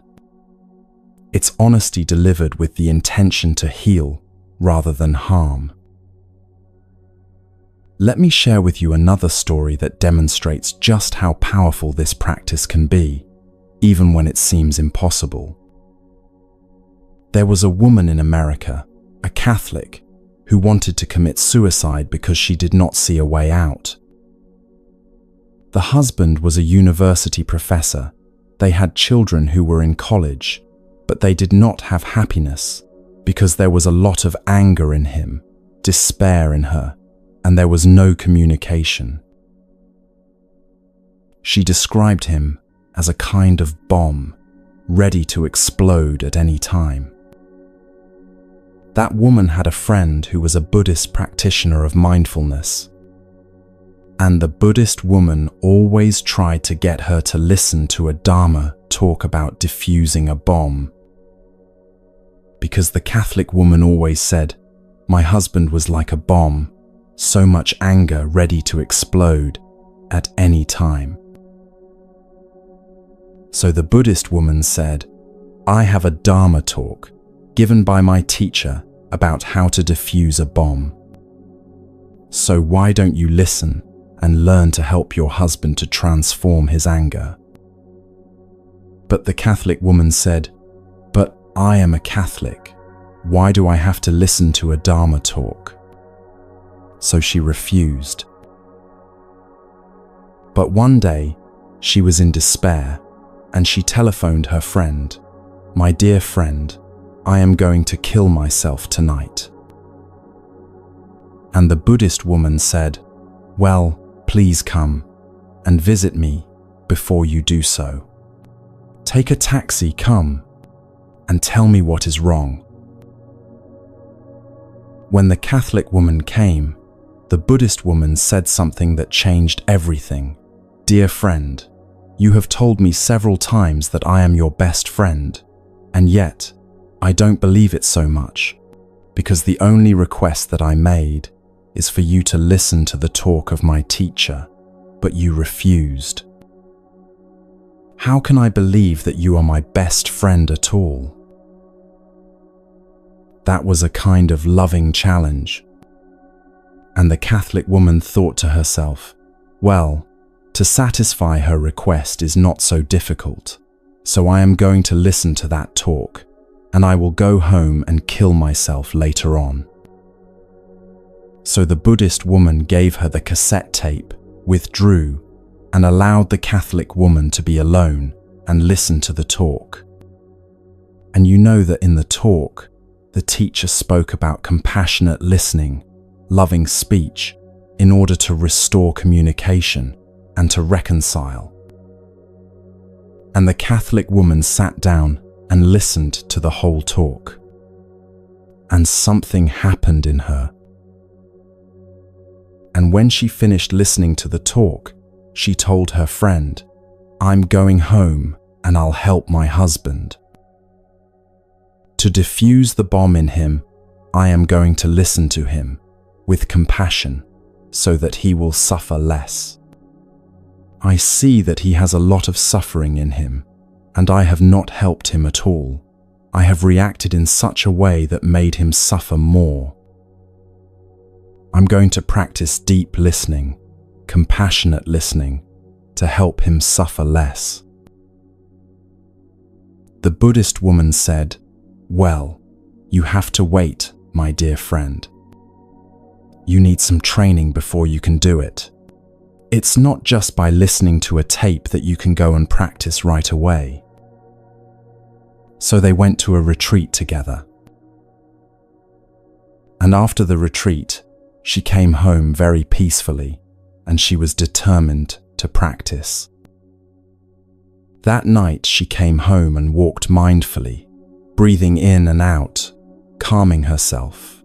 "My husband, I know you have suffered so much in the last many years. I could not help you to suffer less. And I have reacted angrily and made you suffer much more. Dear one, it's not my intention to make you suffer like that. Just because I was ignorant, I did not understand the suffering in you. So please help me. Tell me of your suffering. Tell me of your difficulties. Please help me. I need help." And her husband began to cry, because the woman had not spoken to him like that for a long time. And that night became a very healing night. They listened to each other. They reconciled. This is the formula for loving speech that can transform any relationship. Darling, my dear friend, I know you have suffered quite a lot during the past many years, and I was not able to help you. In fact, I have reacted in such a way that made the situation worse. I have made you suffer more. I'm sorry. Darling, I have reacted in such a way because I did not see your suffering. I did not understand the suffering in you. Darling, it's not my intention to make you suffer. Just because I did not understand the suffering in you, and I believe that if I understood the suffering in you, I would not react like that, the way I have in the past. So you've got to help me. Please tell me what is in your heart. Please tell me of your difficulties, your suffering, your frustration. I want to hear. Because I know that if I understand the suffering, I will not react the way I have in the past. You've got to help me. If you don't help me, who will help me? That is the kind of speech that we must use in order to open the heart of someone. If you have seen some of his suffering, and if you have some amount of compassion in yourself, you are capable of using that kind of speech that we call loving speech. But why does this work when so many other approaches fail? There are several profound psychological and spiritual principles at work here. First, you're taking responsibility for your part without blaming or attacking. You're acknowledging that your reactions may have contributed to their suffering. This immediately shifts the dynamic from attack and defense to vulnerability and openness. Second, you're expressing a genuine desire to understand rather than to be right. You're asking for help instead of demanding change. This invites cooperation rather than resistance. Third, you're speaking to their suffering rather than their behavior. You're seeing the wounded person behind the defensive actions. This touches something deep in the human heart, the longing to be truly seen and understood. Darling, I know you have suffered quite a lot, and I have reacted in such a way that made you suffer more. I am sorry. It's not my intention to make you suffer like that. It's because I did not understand your suffering. So, darling, please help me. Tell me what is in your heart. Tell me of your suffering, your difficulties, so that I can understand. And if we know how to use that kind of speech, we can open the heart of someone. He or she will tell you. And now we have a chance to practice deep listening, compassionate listening. Because the practice of compassionate listening can heal a person. 1 hour of practice, of listening, can already heal the other person. The German man continued his story. Dear teacher, I talked with my father for 1.5 hours, and we were able to reconcile. And you know something, dear teacher, the first thing I will do after the retreat is to go straight to see him, go to his house, and visit him. This is how we defuse the bombs in our relationships. Not by trying to fix or change the other person, but by speaking to their heart from our heart. Not by defending our position, but by acknowledging their pain. Not by demanding to be understood, but by seeking to understand. And many people in the retreat succeeded in the practice of reconciling with the other person. The miracle of reconciliation always happens when we practice loving speech and compassionate listening. Tonight, when you go home, you have an opportunity to practice this art. Think of someone in your life who needs to hear these words of understanding. It might be your partner, your child, your parent, your friend. It might be someone you've been avoiding because the relationship feels too difficult. Remember, you don't need perfect words. You need a sincere heart. You need the willingness to see their suffering and speak to it with compassion. This is how bombs become bridges. This is how wounds become wisdom. This is how love returns to places where love seemed impossible.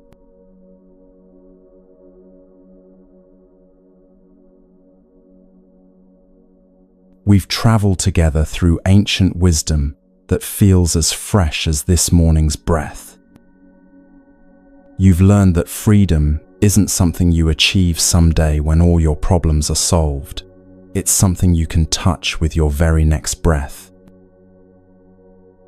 But knowing this and living this are two different things. So how do you carry this practice into the beautiful messiness of your daily life?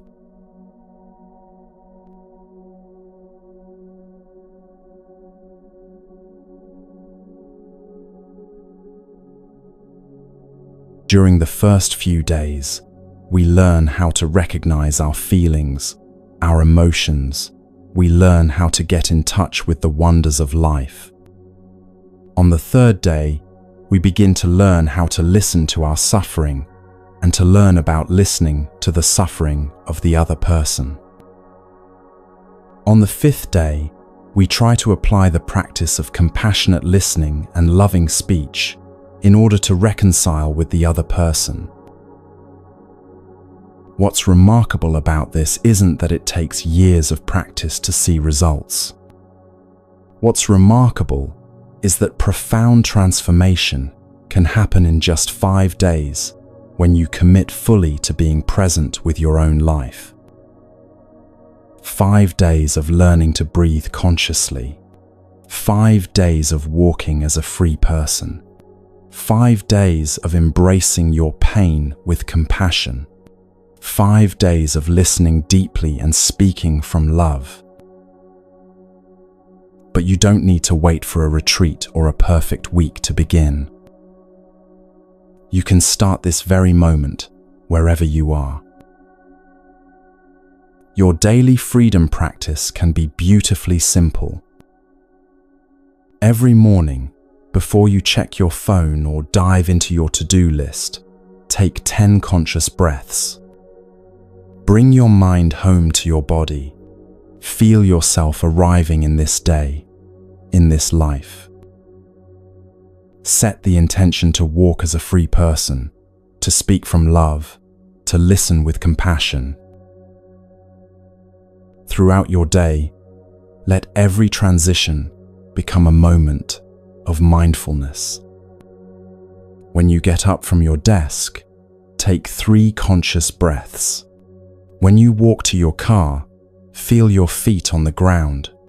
When you're stuck in traffic, instead of fuming, practice generating joy by remembering something beautiful in your life. When someone triggers your anger, remember that they are suffering and don't know how to handle their pain skillfully. Before difficult conversations, pause and ask yourself, how can I speak to this person's suffering rather than just their behavior? When you feel overwhelmed by your own emotions, remember to breathe mindfully and hold your pain like a mother holding her crying child. The Buddha's final words to his disciples were, "Be a lamp unto yourself." He wasn't telling them to be selfish or isolated. He was reminding them that the light of awakening, the capacity for peace and compassion, lives within each person. You don't need to wait for someone else to save you or fix your circumstances. You have everything you need right now to begin transforming your suffering into wisdom. But here's something beautiful about this practice. When you become a lamp unto yourself, you naturally become a light for others. Your peace becomes contagious. Your capacity to stay present in difficult moments gives others permission to do the same. Your willingness to listen with compassion creates space for healing wherever you go. Even if you're practicing alone, you're never truly alone. Around the world, there are others learning to breathe as free people, to walk with presence, to hold their pain with love. There are people practicing deep listening in their marriages, loving speech with their children, mindful breathing at their computers. This is what we call the Sangha of the heart, the invisible community of all beings committed to awakening and healing. You become part of this Sangha the moment you choose presence over escape, compassion over judgment, understanding over being right. Every time you pause to breathe consciously, you strengthen this web of consciousness. Every time you listen to someone's pain without trying to fix them, you contribute to the healing of our world. So where do you begin? You begin exactly where you are. You begin with whatever is present, your joy, your sorrow, your fear, your hope. You begin by bringing your mind home to your body with one conscious breath. You begin by taking one mindful step, You begin by offering one moment of compassionate listening to yourself. The way out is in. The path to healing your relationships begins with healing your relationship with yourself.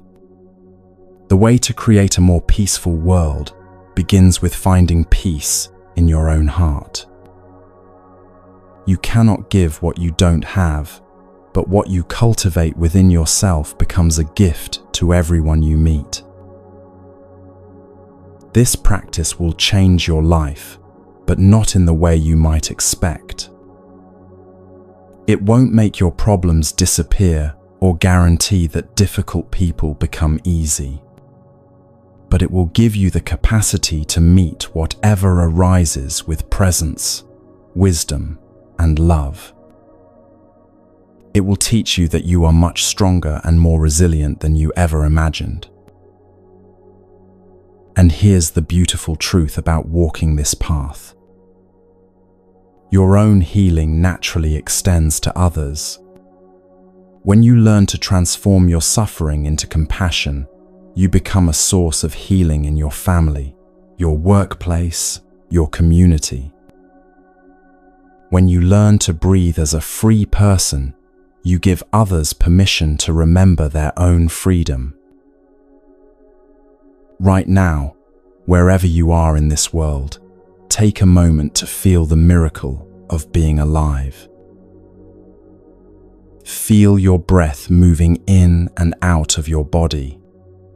Feel your heart beating steadily in your chest. Feel the aliveness flowing through every cell. This is your life. This is your opportunity. This is your invitation to freedom. May you breathe as a free person. May you walk as a free person. May your presence bring healing to all those whose lives you touch. May your practice contribute to the awakening of our world. May all beings be free from suffering. May all beings find peace.